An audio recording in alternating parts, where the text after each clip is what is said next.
Welcome to l'ICIJ, le consortium international des journalistes d'investigation.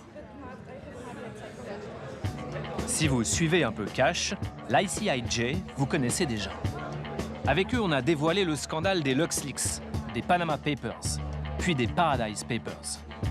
Chez nous, c'est Édouard qui a fait le voyage, accompagné des confrères de Radio France et du Monde. Au total, 252 journalistes, 36 pays réunis pour lancer l'opération Hippocrate. Vous voyez, le barbu du serment, le père de la médecine éthique. Et à la tête de cette nouvelle enquête, il y a Jet Shooten. Bonjour tout le monde, ça marche? 4 ans qu'elle travaille sur les géants du dispositif médical pour la télé publique néerlandaise. Au cours d'une première enquête, notre consoeur découvre des failles inquiétantes dans le système de mise sur le marché des dispositifs médicaux.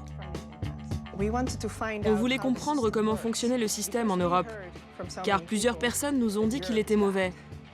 Donc on s'est dit, testons-le.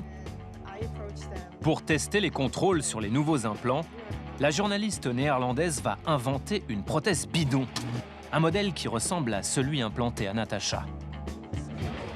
Et elle va le faire avec l'aide d'un grand professeur de l'université d'Oxford, Carl Hennegan, médecin et spécialiste de la preuve clinique. Pour rencontrer le professeur Hennegan, il faut partir au Royaume-Uni. À Bristol. Sympa ici, hein? Salut. Ce jour-là, face à un parterre de confrères, le professeur anime une conférence sur les dispositifs médicaux. Personne ne comprend rien à la réglementation. Moi, ça fait 12 ans que je travaille dessus. Ensemble, le médecin et la journaliste font un pari. Mettre leurs fausses prothèses sur le marché. Et ils filment leur expérience pour la télé néerlandaise. Est-ce facile pour un fabricant de mettre un dispositif sur le marché? Pendant que Jet Shooten monte une entreprise fictive de matériel médical, iSolve Medical, le professeur Hennegan, lui, constitue le dossier technique pour l'entrée sur le marché de leur implant bidon. Une compilation d'études scientifiques réalisées sur des produits identiques suffit. Ça m'a pris 2 heures de compiler ces études. Je suis allé sur un site de publication médicale, j'ai téléchargé les études présentant les pires complications possibles et je les ai toutes mises dans notre dossier. Dans ce dossier, il indique aussi que leur fausse prothèse est un implant permanent et qu'elle n'a jamais été testée sur des êtres vivants. OK, pour la partie technique. Reste à trouver une photo du matériau pour illustrer le dossier. J'ai demandé à des femmes à quoi ressemblait la prothèse qu'on leur avait posée. Et elles m'ont répondu, « Vous savez quoi? Ça ressemble un peu à un filet à mandarine. » Je me suis dit, « Bingo !» Si vous ne me croyez pas, voici notre photo. Et voilà. Avec ce dossier, ils vont tenter d'infiltrer le marché. Mais avant, il faut quand même qu'on vous explique comment ça fonctionne, l'entrée sur le marché. C'est la minute réglementation. Dans l'Union européenne, si vous voulez vendre un nouveau produit, un téléphone, un casque de vélo, des raquettes de ping-pong ou un implant, il faut que votre produit ait la marque CE, pour conformité européenne. Hein? La marque CE? Mais si! C'est le petit logo qu'il y a aussi sur les jouets de vos enfants. La garantie qu'ils respectent les règles de sécurité. Kevin, tu arrêtes avec le robot maintenant. On reprend. La marque CE pour les implants, c'est pareil, à un détail près. Cette marque doit être délivrée par un organisme notifié. Un cabinet d'audit habilité par les autorités. Pour accéder au marché européen, il faut avoir son feu vert. Quand un industriel a recours à l'un de ces organismes notifiés, il peut négocier le prix de la procédure. C'est ce que découvre la journaliste en entamant les démarches. Est-ce qu'il serait possible d'avoir une remise? Je peux vous faire 10% de remise. Elle peut aussi choisir l'organisme qu'elle veut, n'importe où en Europe. Jet va donc en rencontrer plusieurs, dans la peau d'une fausse directrice commerciale et avec une caméra cachée. Premier verdict sur son dossier.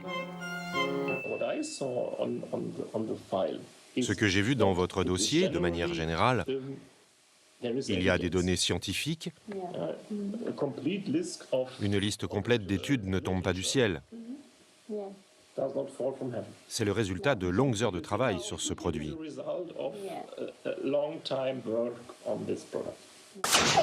Ça m'a pris 2 heures de compiler ces études.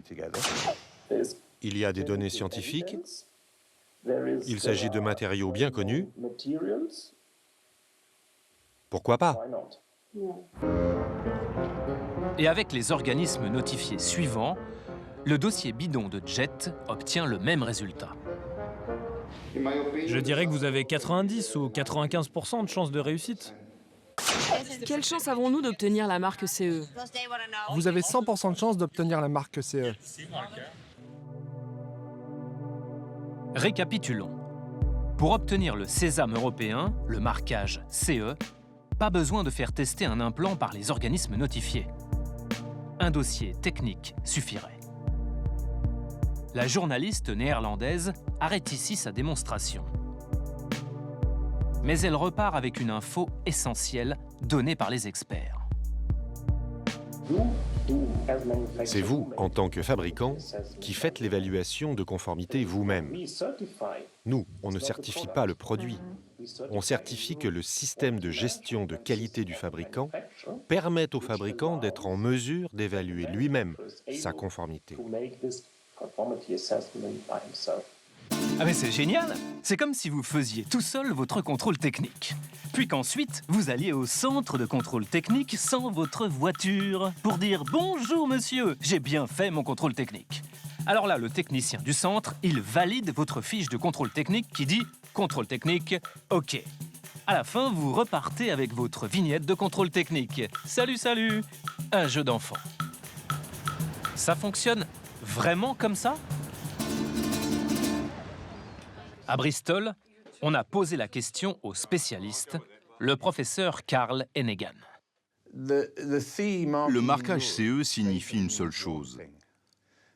Quand un implant, par exemple une prothèse de hanche, est certifié, cela veut dire qu'elle est conforme dans la taille et dans la forme, mais certainement pas qu'on aura prouvé son efficacité et sa sécurité. Mais donc c'est un univers où il n'y a pas vraiment de contrôle. Personne ne sait vraiment avec quel niveau de preuve clinique ces implants sont mis sur le marché. Ce sont d'abord les industriels qui contrôlent et prouvent la sécurité de leurs produits. Vous voyez le conflit d'intérêts là-dedans. Ah ouais. C'est un peu inquiétant quand même, non? Ce marquage CE. Heureusement, on se dit qu'en France, les autorités veillent. Les dispositifs médicaux, ça doit être comme les médicaments, très contrôlés. Bah oui, c'est important la sécurité. Et chez nous, c'est l'ANSM qui délivre les autorisations de mise sur le marché. L'ANSM, bah c'est la police sanitaire française. C'est elle qui garantit la sécurité des produits de santé depuis les essais initiaux jusqu'à la surveillance après autorisation de mise sur le marché. Alors nous aussi, tiens, on va tenter un truc un peu dingue. Décrocher l'autorisation de l'ANSM pour une prothèse vaginale fictive. Pour ça, d'abord, on a créé une vraie société. La preuve, dans le journal du matin, à la rubrique « Annonce légale ». Tout simplement, DM ELISE, comme dispositif médical ELISE. Objet social, l'acquisition, la détention, la vente et la distribution de matériel médical. Pas encore, monsieur. Mais justement, c'est le but, obtenir une autorisation de la NSM.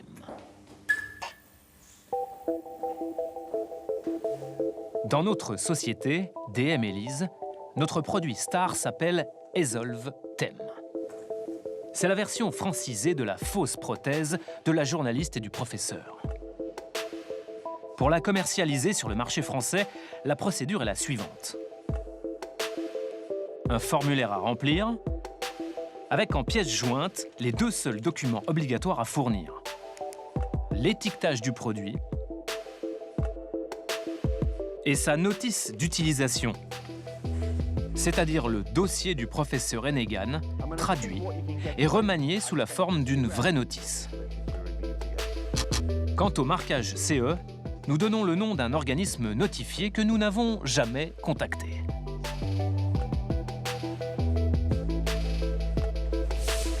Notre candidature est prête. On envoie le dossier à la NSM. Un mois plus tard, une réponse par courriel.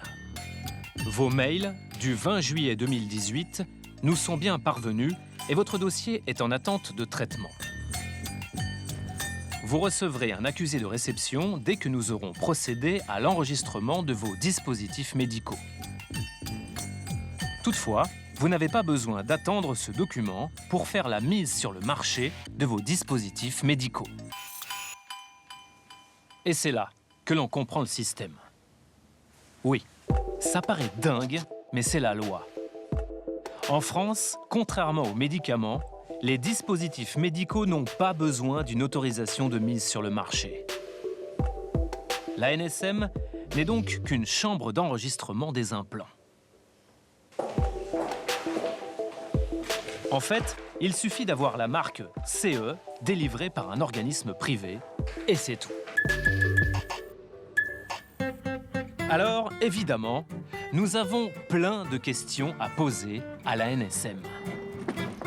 Dans la maison, l'homme de la situation, c'est Jean-Claude Ghislain, le directeur adjoint de l'agence. Très bien. Enchanté de faire votre connaissance. Moi aussi, monsieur Ghislain. Ravi.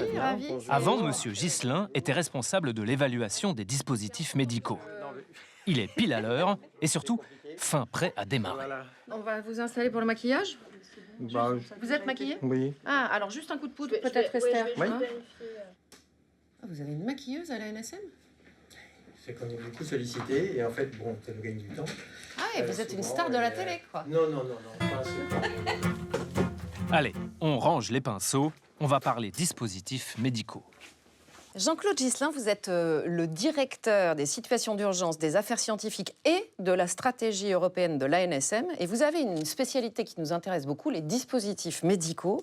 En fait, les dispositifs médicaux, c'est un monde très très vaste. On dénombre 23 000 catégories dans la nomenclature internationale. Ça vous donne l'idée du paysage. Mais j'imagine que vous, l'ANSM, ici, vous pouvez nous garantir que tous les implants qui sont mis en vente sur le marché français ont été contrôlés rigoureusement par vous avant d'être implantés sur des patients. Alors, la réglementation européenne en vigueur prévoit que le contrôle et la surveillance des fabricants qui mettent sur le marché des implants est confié à des organismes de certification qui vérifient la conformité à la réglementation CE. La réglementation est en ce sens très différente de celle des médicaments et l'agence n'a pas de compétences pour délivrer des autorisations de mise sur le marché. Donc ça veut dire qu'on peut mettre sur le marché une prothèse de hanche, une prothèse de genou, une prothèse vaginale, une prothèse mammaire, sans AMM, sans autorisation de mise sur le marché. Et ça veut dire que donc tous ces implants sont beaucoup moins contrôlés que les médicaments. Aujourd'hui, les implants sont contrôlés par les organismes de certification qui eux-mêmes sont sous le contrôle des autorités. De fait, vous êtes obligé de leur faire confiance. Ce sont les organismes notifiés qui vont, oui ou non, donner le tampon CE à un implant, à un dispositif médical. Et une fois que c'est fait, vous me dites, nous, on n'a pas de possibilité de contrôle. Donc, vous êtes obligé de leur faire confiance. Non, nous avons une possibilité de contrôle immédiatement à l'arrivée sur le marché, mais donc a posteriori. A posteriori.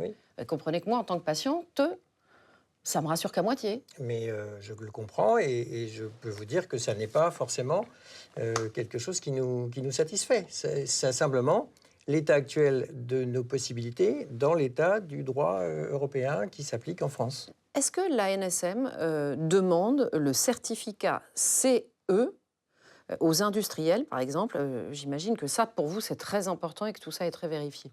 Voilà, très clairement, c'est le premier élément qu'on vérifie lorsqu'on s'intéresse à un produit donné. C'est voilà. essentiel. Donc ça, c'est essentiel, bien sûr. C'est essentiel. Et de savoir qui a fait la certification, si elle est ancienne ou récente, puisque voilà, tout cela sont des éléments à prendre en considération. Alors c'est étonnant ce que vous nous dites, parce que ce n'est pas du tout ce qu'on a constaté, nous, en fait. On a fait une expérience, on a créé une vraie société qui s'appelle DM, comme dispositifs médicaux, et LISE. Et on a voulu commercialiser un dispositif médical bidon, une prothèse vaginale. Évidemment, ce dispositif médical n'existe pas et il n'a pas de marquage CE.